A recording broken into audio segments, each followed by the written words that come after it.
morning, viewers from across the globe. Today is Friday, August 28. President Bola Ahmed Tinubu and state governors have agreed to slash transport fares nationwide, with President Bola Ahmed Tinubu declaring that cheaper fuel must mean cheaper transport fares. Starting October 1st, Nigerians are expected to begin benefiting from reduced transport costs. And in entertainment, Afrobeat superstar Arya Starr has been confirmed as the headline act for the halftime show at the 2026 NFL London game at Tottenham Hotspur Stadium on October 11th, making her the first African artist to headline an NFL halftime show. Let's dive right in. I'm Okpe, and this is what's trending.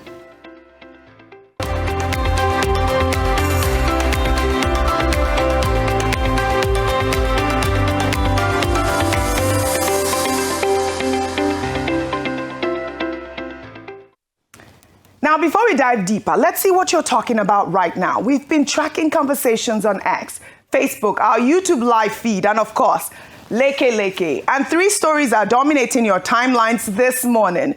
Trending at number one, Minister of Works David Umahi has personally visited the first Niger bridge in Onitsha following shocking reports of vandals removing critical structural bolts, and has ordered immediate repairs, CCTV cameras, and solar lights to prevent further theft. Social media is buzzing. Now, trending at number two, protests in Port Harcourt after a police officer shot a young man in the chest on Thursday evening for allegedly refusing to stop at a checkpoint, causing his vehicle to veer into other cars, killing him and three bystanders. Nigerians are furious online and demanding accountability. And trending at number three, a heartwarming video showing civilians and commercial drivers rushing to aid injured soldiers after their patrol truck skidded off a road in Abia State during heavy rains is going viral, with Nigerians online praising the extraordinary show of empathy across uniforms. Now, here is where you come in. Join the conversations. Use the hashtag What's Trending with OG Okpe. Comment on our live feed, and of course, Leke. Tell me, which of these stories matters most to you? Because for the next hour, we're going into everything that has Nigeria and the rest of the world buzzing. But first, Kaduna State Governor Uba Sani has made a bold declaration saying that no president in the history of Nigeria has shown that he delivers like President Bola Ahmed Tinubu, adding that Kaduna State will certainly repay the president during the 2027 general elections. Let's watch. The federal government support for the Kaduna Light Rail project, our agricultural and agro-industrial initiatives, investment in healthcare and education, and broader infrastructure development all testify to a partnership that has strengthened our capacity to deliver for our people. Paying special tribute to our leader, President Bola Ahmed Tinubu, I dare say, no president in the history of this country, and I want to repeat here again, borrowing from what the Mr. Speaker have just said, that have shown practically that he can deliver. He was here 2 years ago, and today we are graduating over 4,000 youths. We remain grateful to President Bola Ahmed Tinubu, and Kaduna State will certainly repay Mr. President during the 2027 general election by God's grace. I must say this without evocation. Under President Tinubu, the subnational have been given wings to fly. The policy support, institutional collaboration, and partnership available to states have enabled us to pursue our development agenda with greater confidence and ambition. To a very significant degree, the achievements of our administration are attributable to the unwavering backing and support of President Bola Ahmed Tinubu. We remain profoundly grateful to Mr. President. Mr. President also understands that security is not merely the absence of violence. It is the presence of opportunity, hope, and dignity. Our progress in restoring peace to communities once affected by insecurity has created the environment in which agriculture can flourish. Schools can reopen, business can recover, and young people can pursue productive lives. Governor Uba Sani made these comments while speaking at a graduation ceremony of the Institute of Rigachun in Igabi local government area of the state. And it is certainly a bold claim from the governor. Online, some have questioned its validity, given the socio-economic challenges faced by Nigerians every day. But the Tinubu administration is pointing to numbers to back up the record, with the federal government saying this week alone that it has disbursed over 600 billion naira in cash transfers to more than 10 million vulnerable households in 3 years. Governor Sani also reiterated his position during a live television interview on Thursday, saying that under Tinubu, states have been given wings to fly, boasting that Kaduna State is currently repaying 6.7 billion naira in loans inherited from his predecessor, and that since becoming a governor, he has not borrowed a single kobo. We'll take some reactions, but first, good morning, Dr. Abati. Good morning, Ayo. Good morning, Rufai. It is Friday, and the conversation is loud. You know, we're seeing these, new developments going on, whether or not, it's the governor of Kaduna State praising the Tinubu administration, saying that obviously the states have been given wings to fly because they're getting more money. And, I'll take some reactions before I come to you, Ayo. Vincent wrote on X, "No president in history has delivered like this. It's a bold claim to make barely 2 to 3 years into a term, with subsidy removal still hurting most Nigerians daily. Let's see where we are by 2027. And then another X-user wrote, "The way some governors are already bragging about 2027 is something else. They may be seriously underestimating the mood of the people. Come 2027, the masses will have the final say, and they will vote for whoever they believe deserves their support. The Osun election has changed the mindset of many people, especially in the north. A lot of people are now beginning to realize that elections are not supposed to be about blindly following politicians. 2027 could be very different from what some of these governors are expecting." And Luke wrote, "Rather than dismissing the governor's position, we should acknowledge that effective governance requires cooperation between the federal and state governments. If this collaboration continues to deliver tangible benefits to Kaduna people, it is certainly something worth commending." And as you can see, there are a lot of mixed reactions that, have followed this story. And I think that there are more, but I'll come to you before we continue. So, to just state some facts, the governor of Kaduna State is a member of the APC. He will not be shy to talk about his support for the president, and he is echoing the sentiment of other APC governors in the country who have pledged their unalloyed support to President Bola Ahmed Tinubu ahead of 2027. But let's interrogate some of the things that he said around President Tinubu being the best president for the North since perhaps the return to democracy in 1999. This is not the first time he said this. On an Arise TV interview earlier this year in July, he had talked about how the president had done the most for the northern region, with regards to other presidents, and he's made this statement repeatedly. Yes, roads have been done. Yes, roads have been commissioned. Yes, there are some infrastructural projects that have come to Kaduna State in particular and to the north under the Tinubu administration. But OG, let us just look at it from a broad level. Everyone has talked about the untold hardships and the standard of living conditions for all Nigerians, irrespective of region, since the Tinubu administration came into power.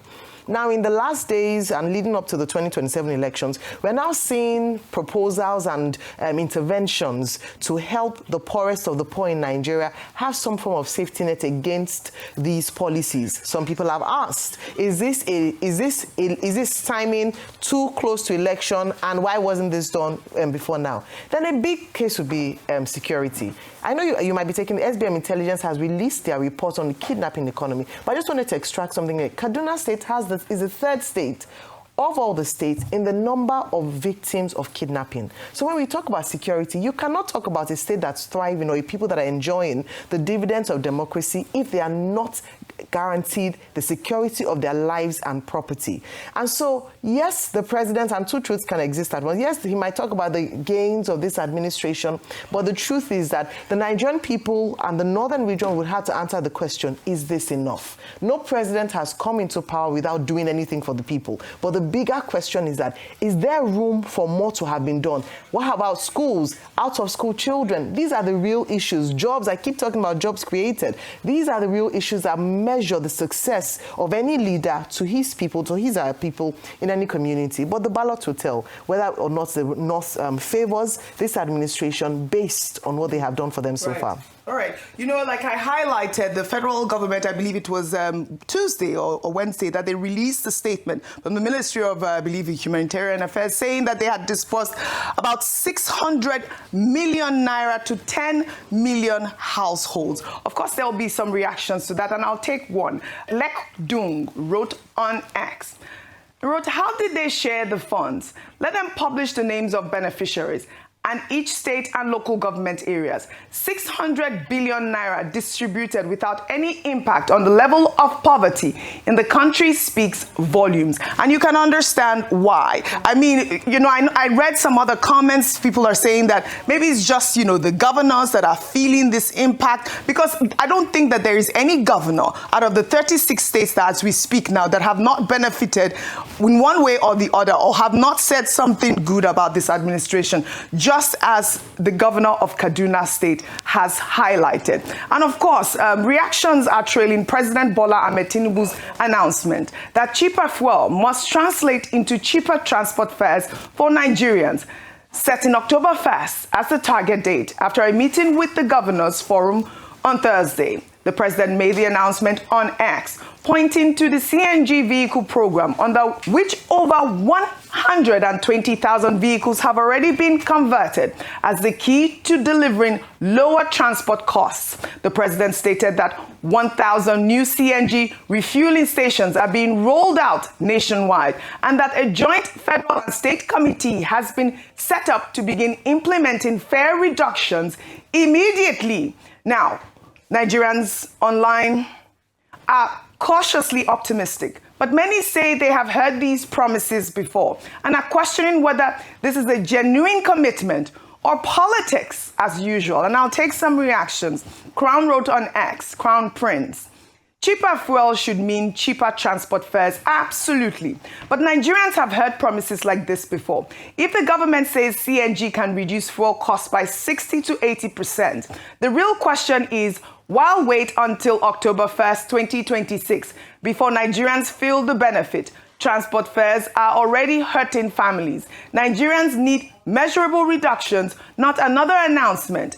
Make the CNG available. Make the conversion affordable. Publish the implementation plan and let Nigerians actually see the savings at the motor parks. Promises do not reduce fares. Real implementation does. And, you know, Rufai, speaking about these fuel costs, we are tracking conversation on our Facebook page as well, with people saying that the subsidy should come back, about these subsidy removal. And I'd like to pull up that poll. According to this poll on the Arise News page, 62% of people think it should return. 22% think the government should maintain the removal, while 14% say there should be a partial subsidy policy. I don't know what your thoughts are on our poll as well, and I'd like for you to just highlight some of the stories that we've touched on. Okay, so a couple of things. Yes, Audrey, you were talking about most of the governors saying that President Tinubu has done what they're giving them up. What do you expect them to say? They're not born any governor well as we speak today. Did we see that in the last administration, though? To come and talk against President Tinubu. The last administration where people were wearing Buhari lapel everywhere. No, I don't think so. No, they're not during the Buhari administration. No. One state under APC. We have one state under one. Secondly, Secondly, this president likes when people say that to him. Is that what it is? Okay. It's the height of psychophancy now. So you can't see everybody's wearing his cap. Right. So what do you expect during the re-election period? They will say those things. But I quickly want to fact check my brother, my very good friend. You know, I like him so much, Governor Uba. It's not true that you've not collected loans. You might not have collected commercial loan, but you've collected concessionary loans. The Kuwait Fund loan is one of them, over $20-something million. Those loans too are there, but you can see the interest rate is not as high as commercial loans, which is for development, which no biggie about. And saying President Tinubu's record is unmatched, what do you expect him to say?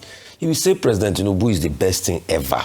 You know, because the election period, and President Tinubu is somebody that loves to be praised. So you can see it's a competition between all the governors. Now, as Okpe is saying his own, Uba Sani is saying his own, everybody is saying their own. The question now is, who will even praise him more than the other person? Didn't you even see the Guso that after he floundered with, what is it called? He was still wearing Tinubu's cap to go and beg. So it's who can praise him more and say, on your mandate we shall stand. As regards all of this, see, Oji, I don't know why people do not understand that this is just campaign gimmick. Campaign has started. It is all of a sudden when Atiku Abubakar came out and talked about introducing subsidy, all of a sudden President Tinubu remembered that they have given people concession on CNG, and they have done CNG conversion kit. Oh yeah, go and reduce fuel prices across the state. All this while when people were suffering, they were not talking about reducing fuel prices. All of a sudden, President Tinubu just remembered. All of a sudden, Atiku started talking about what's it called, the reduction of subsidy. All of a sudden, they just remember that they have to launch $1 billion something from First World Bank to be able to give people money and give concessions and all of that. All of a sudden, they are just remembering all these things. Like they will say in Yoruba, Igba ila aro. So they are just knowing that people are suffering. The day you wake up is your morning. The day you wake up, so it's 6 months to election, that is your money now. So all of this, if you fall for it, is hypocrisy. You see, this thing is not sustainable in the long run. They said they've converted 120,000 cars. How many million cars do we have on the roads in Nigeria? Over 12 million. 14 million now. So remove 120,000. How will it be able to do pervasively? And these are only government cars. I mean, Roto was making the point as regards the bulk of journalists there is informal. Will you go and give people money and be saying carry it at a particular rate? Even if you do government own, how many buses do you want to deploy on the road? So don't be deceived. This is all political gimmick. Whatever they do now, after January, once they finish that presidential election and they know where they stand and maybe anything that happens, all these things will be reversed. It's not a big deal. We've seen this gimmick. Yes, because 2023, I believe there was promises like this right after the election. So exactly like this. For it, but you know, but they will reverse it after election. All right, and like the ex-user said, why wait till October 1st? Why not implement it? Why not implement it now as well? But Dr. Abati, this is all coming as First Lady of Nigeria. Senator Oluremi Tinubu's renewed hope initiative on Thursday disbursed 819 million naira to 1,638 widows of fallen military and police personnel, with each widow receiving 500,000 naira to start or recapitalize a business. The First Lady made the announcement at a renewed hope initiative ceremony in Abuja. Let's take a look. Today, we will make a presentation of the sum of 657,500,000 naira to the Chief of Defense Staff for 1,315 widows and the sum of 161,500,000 naira to the Inspector General of Police for 323 widows, totaling 819 million naira, which is the sum of the individual amount made to everyone. As I speak, your accounts are being credited by Zenith Bank. This is just a symbolic presentation today. God bless and prosper whatever business venture you all engage in. God bless the Armed Forces of Nigeria. God bless the Federal Republic of Nigeria. Dr. Vati, this is commendable from the First Lady, because behind every fallen soldier and police officer is a family that paid a price they never asked to pay. And this intervention says Nigeria sees them, remembers them, and has not forgotten their sacrifice. So thank you to the First Lady. Your thoughts? Well, as you have said, it's commendable. We've always commended the First Lady under the Renewed Hope Initiative, providing support, not just for widows of fallen heroes, but also women across the country, which is the program she, does in collaboration with the wives of governors in the various states of the Federation. In the case of the fallen soldiers and their widows, I think also the important thing should be to have, in the armed forces, a structure that is in place to make sure that gratuities of fallen heroes are paid on time, conditions of service for those at the war front are also, paid attention to. And it shouldn't just be the widows of those in the armed forces. How about the widows also of fallen policemen? Yes, so because that's part of it. Nigerians may be skeptical about policemen because there's greater affectation towards the military these days. It's the military but and also, the police all the services. Correct. Generally, they need to be well taken care of in recognition of the sacrifice that they and their families continue to make. But of course, don't rule out the cynical response from those Nigerians who will always ask that, the First Lady of Nigeria is so generous with this Renewed Hope Initiative.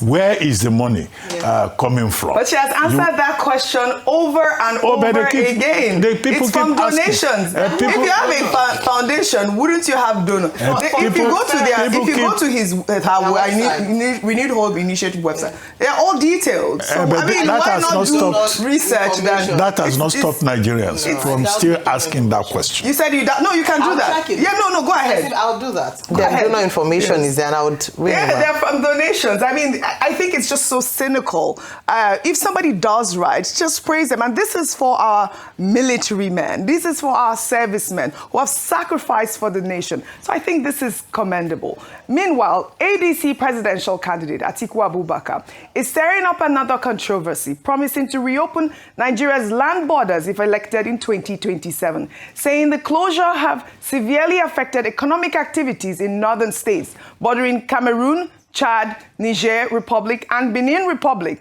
pushing young Nigerians who depended on cross-border trade into financial hardship. Let's take a look. The northern states is bordering about Cameroon, Chad, Niger, Benin Republic. And you close all those borders.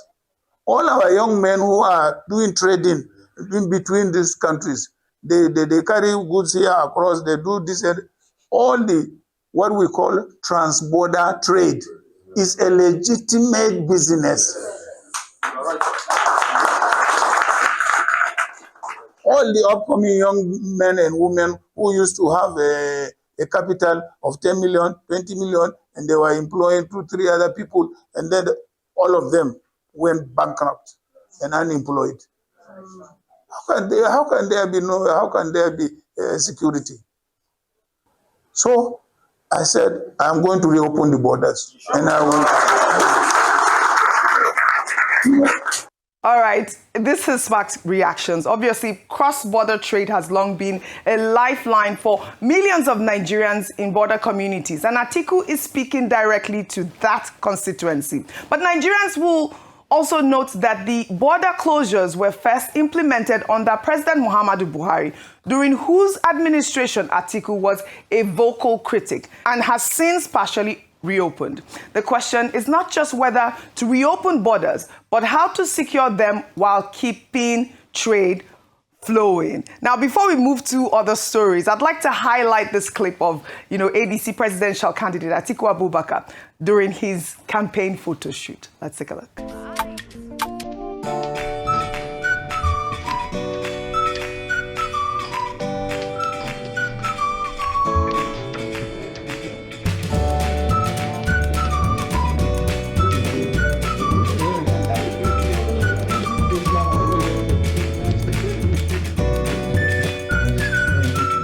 Odogu Atiku Abubakar. Yesterday we highlighted Peter Obi's photo shoot. Now, whose photo shoot are we waiting for? We are waiting for President Bola Ahmed Tinubu's photo shoot. And of course, I would like to highlight that as well. I mean, your thoughts on Atiku Abubakar? Okay, I wanted to say that Waziri Abubakar's photo shoot might just be making some hearts flutter and beat a bit faster. Yes. But someone or people that he's making their hearts beat faster is the presidency, because he has been dishing out alternative solutions, criticizing policies, preferring his own alternatives, and they have been running helter-skelter here and there to try and match up. But let's talk about it. Yes, I talk about the importance of having a vibrant opposition, not just people who are releasing statements to talk about somebody's dog and somebody doing this, but actually talking about the issues and looking at how they are presenting a better alternative. The issue of the borders. One of the reasons why, as you rightly mentioned, OG, the borders were closed was to check smugglings and also to encourage local production and local agriculture. So a number of things were closed, especially and then of course to check insecurity. But the bigger conversation was around encouraging local production and also reducing the incidence of smuggling. As we said with the other policy announcements, because these are a number of them are announcements by Waziri Atiku Abubakar, would be how does he then hope to address the challenges that necessitated the closure, whether partial or full, of the borders? So I'd like to hear his ideas around encouraging local farmers to ensure that we do not affect production and uptake of local produce because of the infiltration of foreign produce. How do we check smuggling at our borders? One of the things we've complained a lot about, especially even as it affects insecurity, is our porous borders. What are his plans to ensuring that we are able to secure our borders more? Number one, do we have enough personnel? If that's not the case, is he going to use technology? So it's great to hear these announcements. It's exciting. It excites the people. It can excite the base. But we cannot afford to fall for that trap anymore. I'm not saying what he said is not good, but the interrogation or the evaluation of how good his policy announcements or decisions are would be to announce how he hopes to do it and how it will not hurt further the people that we're protecting as a result of the initial policy. So I love all this. And let us begin to exchange. That's what I'm calling for. He will definitely do that. But that's what we need to ensure that we call that. About the subsidy, we need to call that. Show us how. Show us the implementation. Exactly. Ex-user also said that. And it's for all candidates. Yes. So that because we don't want audio promises. No. We don't want promises that will excite the people. We want them to come out and show us. Detailed, and let the Nigerian people be able to interrogate your plans. Well, I'm happy you called for that because, and Oji, thank you so much for acknowledging that. With due respect, I'm not happy with Atiku Abubakar, and I'll keep saying this thing. Like you don't like my face, I don't bloody care. Truth is, he keeps saying all of these soundbites. It's beginning to look like populist soundbite to me. No follow-up, no ideas on how it's going to be done.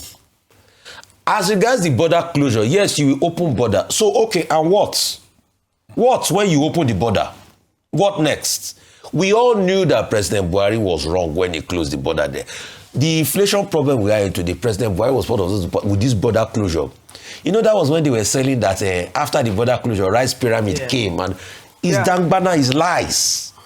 So what will you do after you open up the border and the border community? How will you spur productivity? Because you see, that border thing, it didn't only just cause problem for people trading. It caused problem for our relationship with countries like Benin Republic. And it skyrocketed prices of things, even with movement and all of that. So what will you do to spur productivity? I'm not saying people will not carry things here and there. And the border closure, has it stopped smuggling, really? It has not stopped smuggling. So they just impoverish people and make people's life more difficult. So please, you have said another one now, Alhaji Atiku Abubakar. Give us step-by-step way at which you are going to do it. Let's just stop this hype. All right. Because apparently it doesn't even look as if they even know what they are going to do when they say it. The first time he said, I'm going to, at some point, didn't even go against his aid. because they don't even know the template at which they are working with. So they can't even talk on how they are going to remove production subsidy. Yeah, you are clarifying your age position because there's no context. Keep speaking. It should keep speaking. But, so we know the but what we are saying is that invigorating the Tinubu camp. What we are saying, at least thanks to him, because of him now, President Tinubu has gone to say CNG, reduce price, reduce this. But please, it's not just speaking. Speak with precept upon precept. That's what we are begging for. All right. Well, meanwhile, President Bola Ahmed Tinubu's son, Sheyi Tinubu, has paid a congratulatory visit to APC Presidential Campaign Council Director General, Senator Abdulaziz Yari. The two men were seen together at a meeting on Thursday in Abuja, with reports indicating that they are stepping up efforts to mobilize young Nigerians ahead of the party's campaign.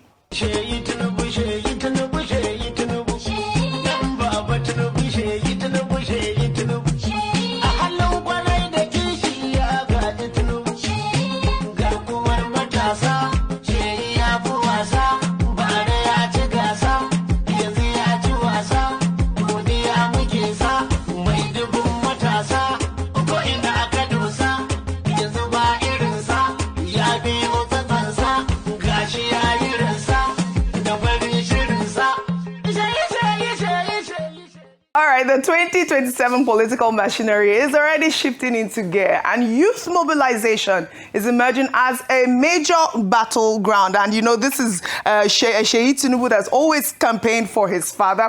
But Dr. Abati, meanwhile, here in Lagos State, a new video has surfaced on social media showing a Lagos State signage and advertisement agency worker removing banners of Peter Obi and the NDC House of Representatives candidate, Dr. Adefola Sheye, in Surulere. According to the user who posted the video, the Lagos State government has removed over 50 NDC campaign banners, but left all the APC banners intact. Now, Dr. Patti, if the APC banners remain standing, while only NDC banners are pulled down, that is not regulation, it is intimidation.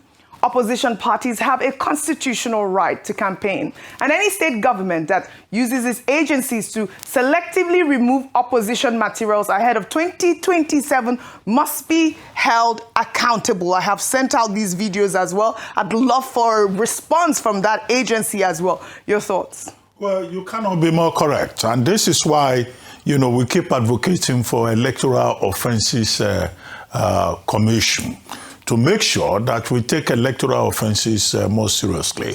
Sections 113 to 138 of the Electoral Act, of course, frowns upon all categories of electoral, offences, including intimidation of the opposition, including the use of state structures, either at the federal level or at the state level, to intimidate, harass, and put at a disadvantage members of the opposition. And I think, after a pattern, what you are saying before now is that these state governments, they will say, oh, they have a signage agency. And the excuse is that, oh, other political parties, they have not paid the relevant fees for putting up their billboards, for putting up. But what we have also seen is that conditions are put out there that make it very difficult for these opposition parties in many of the states to pay these signage fees. And then they are subjected to the removal of their, advertisement materials, campaign materials. The rule is that there should be a level playing field. Yes. It's not just President Tinubu ensuring that there's a level playing field. Even the governors, the heads of agencies at the subnational level, they also must conduct themselves like Democrats, like sportsmen who believe in democracy. And Governor Sanwo-Olu should investigate this particular matter. Yes. We do not want Lagos State to repeat the kind of problems we saw in 2023, when in fact in some communities, even traditional chiefs got involved. They started bringing out Oro to discourage people during elections. They started bringing ritual offerings at crossroads to intimidate people. Nobody should do Oro during election time. Absolutely. They should suspend their Oro until after the election. Yes. Anybody that is found putting pap or rice or money across that thing is pap. I don't know whatever it is. The person should be forced to eat it right there at the crossroads. Yes. If the intention is to intimidate the electorate. Well said, Dr. Abasi, well said. Now to matters of insecurity in Plateau State, where a tragic video from Riam local government area of the state showing a mother grieving her deceased son has sent shockwaves across social media. In the video shared by a conflict reporter on Wednesday, a community is seen wailing over the man's dead body, who was said to have just returned from school. Let's take a look.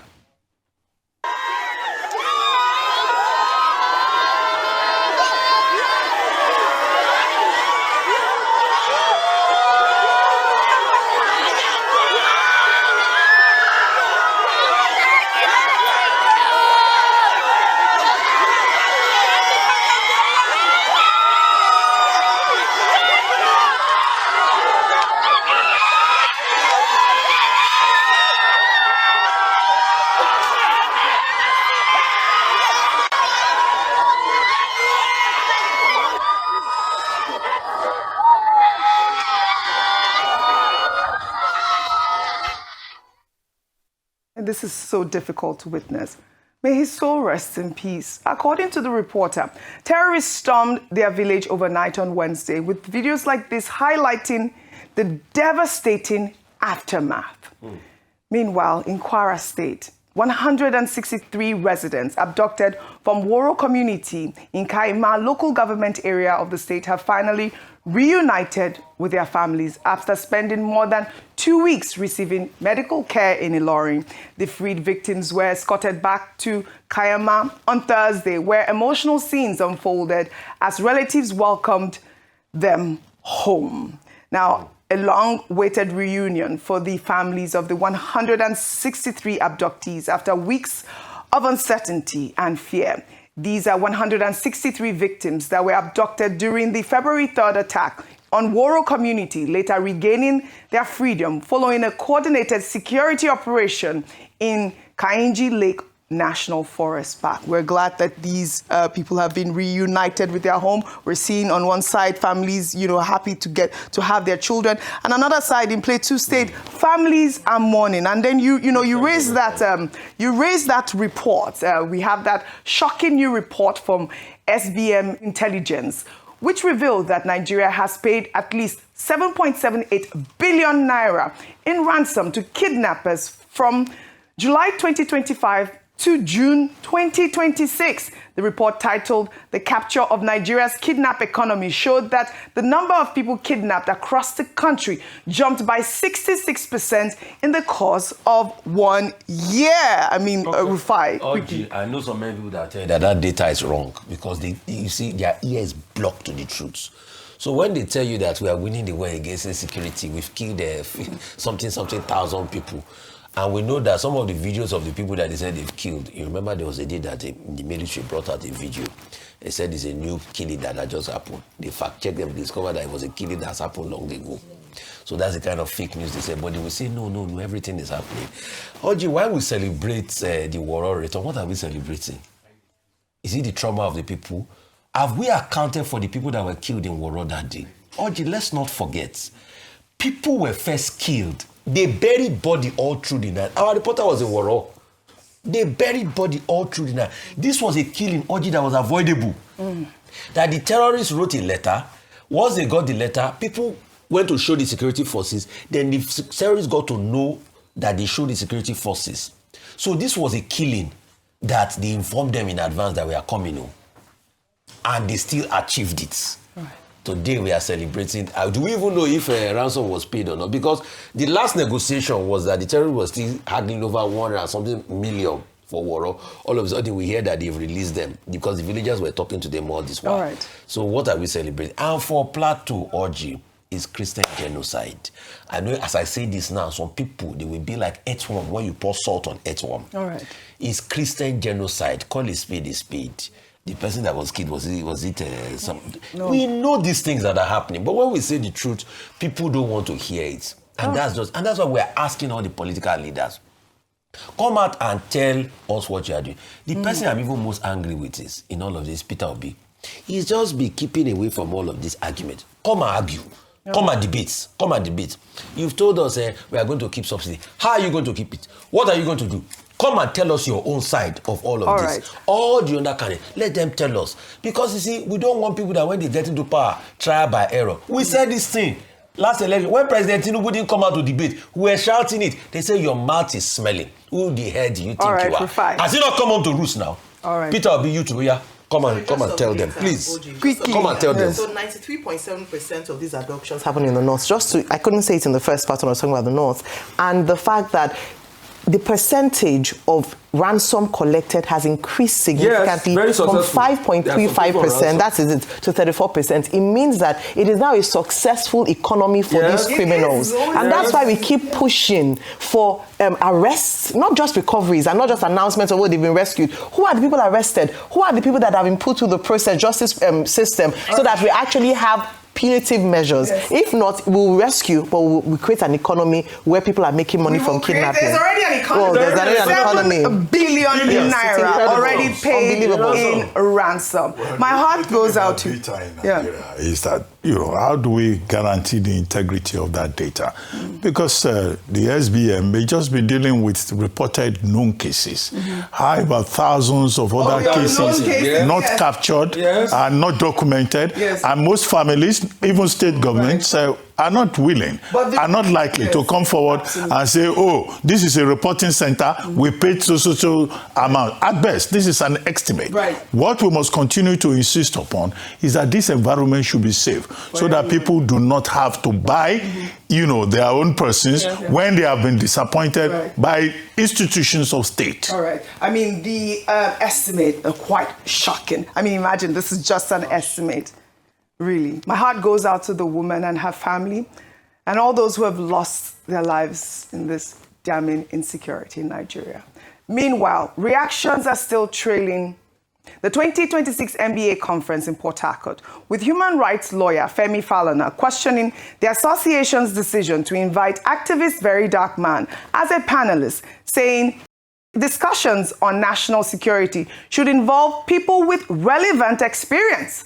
Falana was speaking on live television, criticizing VDM's claim at the conference that military, immigration, and custom officers are themselves so-called unknown gunmen. The Nigerian police force has since invited VDM to substantiate his claims, a move that has divided Nigerians online, with some calling it a genuine quest for accountability and others describing it as an attempt to silence a voice that spoke too loudly in the wrong room. However, in a dramatic twist, VDM says while he will honor the invitation, but will not hand his evidence to the very people he is accusing, declaring he will only present it in court before taking to social media to post what he described as receipts, standing firmly by every word he said. And I'll take some reactions before I come to you guys. Solomon wrote on X, Falana SAN is 100% correct. National security is a highly sensitive and specialized sector. Turning a prestigious legal gathering into an influencer circus show just for social media impressions undermines the seriousness of the NBA. Another ex-user wrote, VDM doesn't need to be a security expert to talk about insecurity. He's exposing what ordinary Nigerians are facing. If his claims are wrong, bring the evidence and prove him wrong. Now, so simple. Abiodun wrote, with respect to Falana SAN, I disagree here. NBA is Nigerian Bar Association, not the Nigerian Security Council. The conference theme is not only security, it's rule of law, justice, human rights, access to justice. Very Dark Man may not have built security architecture, but he has built something Falana cannot ignore. Public interest advocacy for ordinary Nigerians who can't afford SAN, the same people NBA is supposed to protect.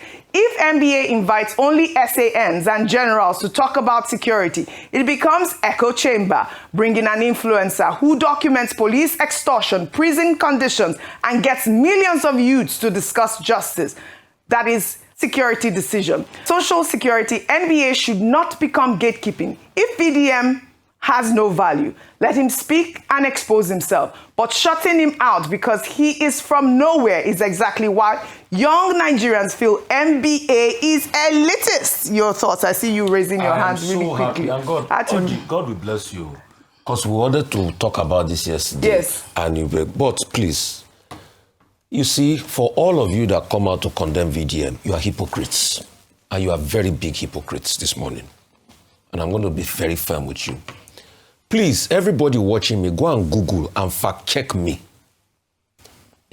About many years ago, a very prominent military man, serves as former Minister of Defense, T.Y. Danjuma, said in this country at his lecture in Taraba that the army is not neutral. That if you think the army will save you, you are joking. T.Y. Danjuma, he served in the army, shed blood for this country. He said it. Why didn't they invite him? That's why I say all of you are big hypocrites. Right. He said it. Fact check me. Please look for that story. I think this happened around 2018, 2019. Fact check me. Perfect. Now you are blaming VDM, a man that has risked his life for a lot of you. The day Yewata happened, who made us know? Yeah, we got visuals the extent of Yewata. I remember if that. not because of that man, VDM. Correct, you're right. I remember that. All right. All the other killings and everything and all of that. Who made us know the extent? All right. Now everybody is castigating him because he said things that people have said before in the past and all of that. Right. Shebi released one evidence of how the police themselves were announcing that about 8 police officers was involved in a kidnapping. Okay. You see, we are hypocrites in this country, and now it shouldn't have been called to anyway. All right, we have highlighted this story, and we have shared views of Nigerian people and Rufai's views as well. VDM has said that he will honor the invitation, but will not produce evidence except in court. Today is Friday. I'd like to just take this really, video story that probably would cheer our viewers. To relationship matters. Pastor Kingsley Okonkwo is facing backlash after unveiling a Christian matchmaking platform called Mentor to Marry, with membership packages reportedly costing as much as 700,000 naira annually. The platform is designed to help Christians singles find intentional, God-centered relationship, with Okonkwo calling out what he describes as the commercialization of relationships. Mentor to Marry also requires members to go through an 8-week process where they undergo mentoring, personal assessments, and guided reflections. Dr. Abati, I can see you writing, so I'll come to you. We're also learning that a free opinion is reportedly available for singles who are not ready to commit financially to the paid packages. And while Pastor Kingsley Okonkwo says the platform is about building solid relationships, critics are questioning whether finding a partner should come with such a hefty price. Dr. Abati, have you ever heard? Your thoughts? Well, I mean, one of the major offerings of churches, not just Pastor Kingsley Okonkwo's church, apart from, the Pentecostal churches preaching the doctrine of prosperity and salvation, singles nights, singles programs, helping men to get husbands, helping women to get, helping men to get wives, helping men to get husbands. How do you know? Have you gone to the app? It's one of the major programs in churches, because as we hear, because of the social crisis in which we have found ourselves, there's a scarcity of wives, there's a scarcity of husbands, and people are trooping to the churches that are offering. Some of them offer gigolo services, matchmaking. Early morning show.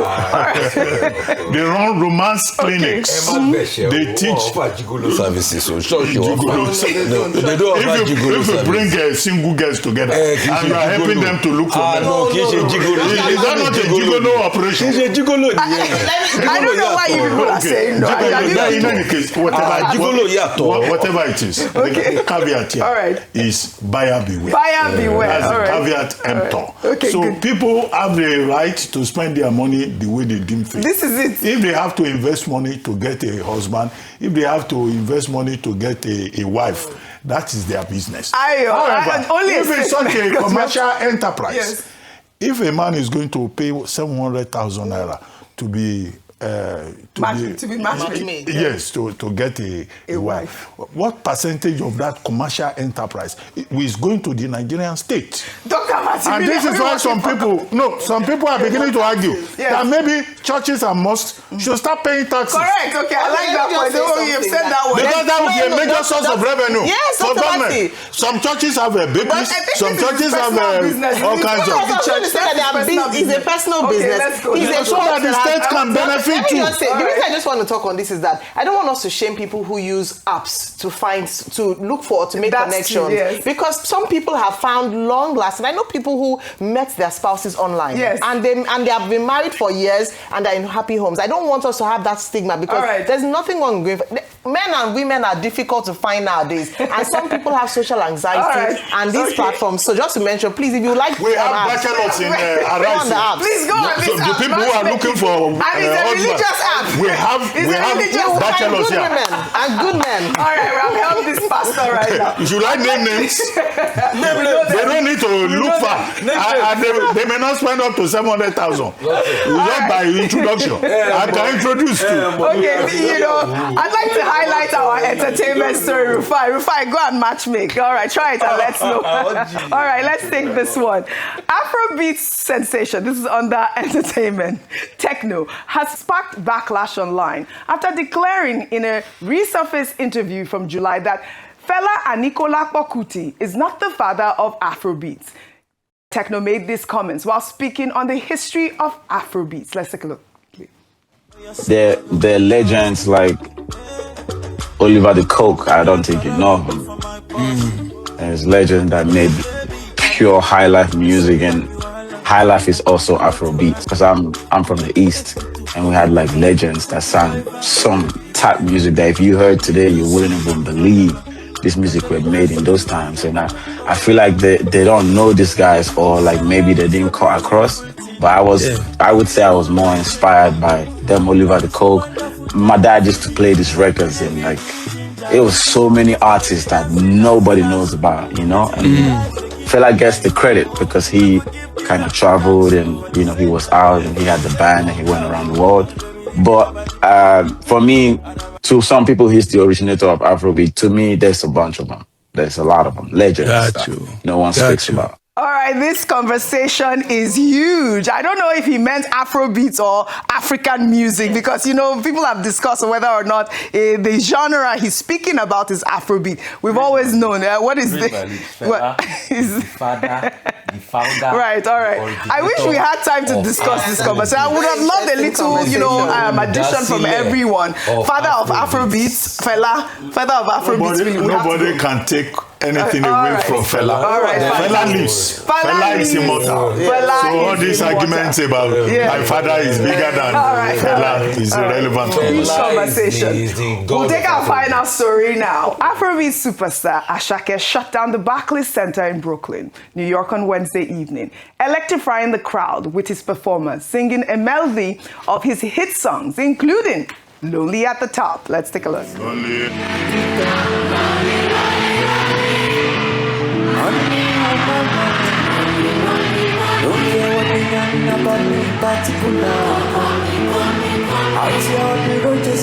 Because I know chasing for me. One and all like the man, but someone like everyone see like they come and learn to find anybody no money I want. But they everything people they love. What if they are shakellity love? This is life from now on, no get another one. I go get and be waiting and love. Waiting you love. Waiting and love and go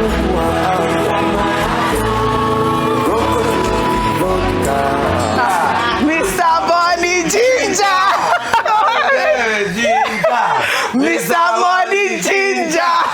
Dr. Martin was like, lonely. I mean, I saw him singing for the first time. All right. Asake continues to inspire. On that note, I'd love to thank you all for your great analysis, as always, on What's Trending Today. Well, that's all I have for you on What's Trending Today. But here we have Forgiveness, the hit from Asake. Enjoy it, and I'll see you all next week. Forgiveness.